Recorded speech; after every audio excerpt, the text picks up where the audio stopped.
Hi, I'm Caitlin Odell, and today I'm going to be talking about a climate change solution. So, I started to research about China's flooding issues, and they essentially have rapid development of impermeable infrastructure that keeps runoff water from being absorbed into like soil and things like that. They've had a lot of flooding on I don't know how to pronounce all these names, but it's the Yangtze River. As well as the Three Gorges Dam, which is 280 miles downstream.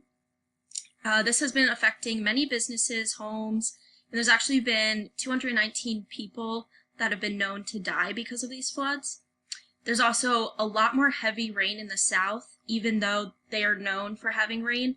It's a lot heavier this year, and it's caused a loss of crops, and nearly 700 smaller rivers have also flooded. So this is just a photo I want to show. You can see there's a street behind these, I'm assuming like police officers, and it's completely flooded. Nobody can go through. So that's just an example of one of their issues.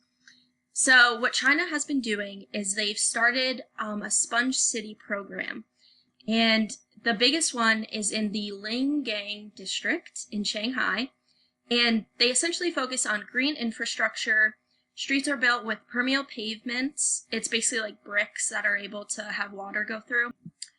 They've also put in rain gardens, and all of this allows runoff from rainwater for natural absorption.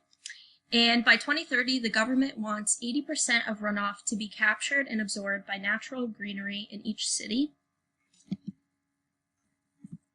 So this is just a photo of what the Lingang district looks like. You can see people are able to run next to trees and everything. Just a better environment in general. And this is like an aerial view of that district. You can see there's so much greenery that they've put in, and there's even like a big pond in the middle for like further rainwater to go into.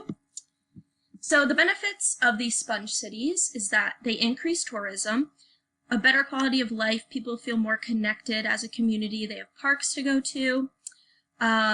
There's also less pollution because of all the plants. They can absorb some CO2.